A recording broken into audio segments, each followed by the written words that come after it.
Hola, ¿qué tal? Bienvenidos a En Pocas Palabras, el podcast de Omar García. En Venezuela, el ministro de Petróleo, Tarek Al-Aissami, renunció luego de la detención en los últimos días por corrupción de varios funcionarios vinculados con sectores estratégicos, entre ellos con la Corporación Estatal Petróleo de Venezuela. El Ministerio Público no ha mencionado una cifra exacta de detenidos ni ha ofrecido detalles del caso. En Estados Unidos, 6 miembros del grupo de extrema derecha Oath Keepers fueron declarados culpables de cargos en relación con asalto al Capitolio el 6 de enero de 2021 por parte de partidarios del expresidente Donald Trump. Oath Keepers es un grupo considerado crucial en la planificación del ataque. 4 integrantes fueron declarados culpables de conspiración para interrumpir el trabajo del Congreso, lo cual se castiga con 20 años de prisión.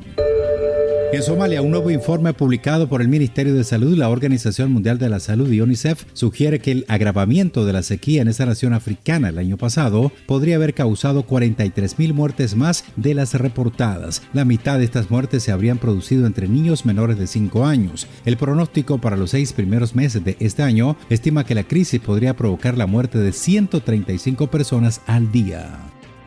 En Reino Unido, este miércoles, el ex primer ministro Boris Johnson tendrá que declarar por las fiestas ilegales que celebró en el Downing Street, mientras ordenaba al resto de ciudadanos quedarse en casa durante la pandemia del COVID-19. Sus abogados presentaron ante el comité que se encarga de la investigación varias pruebas con las que Boris intenta demostrar que no mintió en el llamado caso Partygate.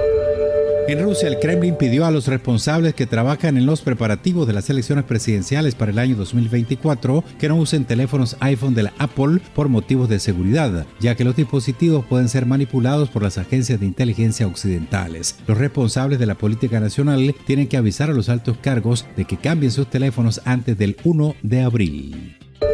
Durante la presentación del informe del Grupo Intergubernamental de Expertos sobre el Cambio Climático, el secretario general de la ONU, Antonio Guterres, dijo que la humanidad camina sobre una capa de hielo muy fina que se derrite rápidamente. Alertó que las actuales concentraciones de dióxido de carbono son las más altas en al menos 2 millones de años y que está sonando ya una bomba de relojería climática. En vísperas de la Conferencia de Naciones Unidas sobre el Agua de 2023, que tendrá lugar en Nueva York del 22 al 24 de marzo, UNICEF alertó que 190 millones de niños de 10 países africanos se encuentran en situación de alto riesgo debido a los servicios inadecuados de agua, saneamiento e higiene, las enfermedades relacionadas con la precariedad de estos servicios y los riesgos climáticos.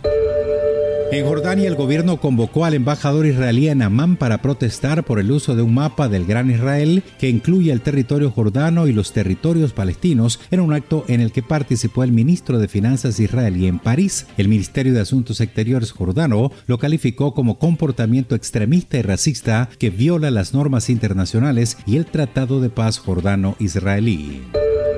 En Francia, los diputados franceses se quedaron cortos. No derribaron el gobierno de la primera ministra Elisabeth Borne y su impopular reforma de las pensiones, cuya adopción por decreto recrudeció las protestas que continuarán. El presidente Emmanuel Macron validó definitivamente su proyecto para endurecer el acceso a una pensión completa, pero el gobierno de su primera ministra salió debilitado en este pulso.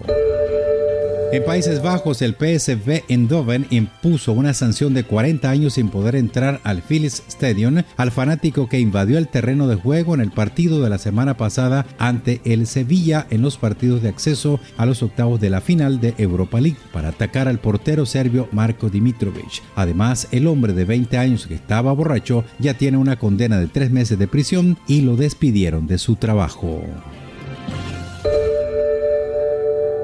Gracias por elegirnos entre el infinito mundo de las comunicaciones actuales.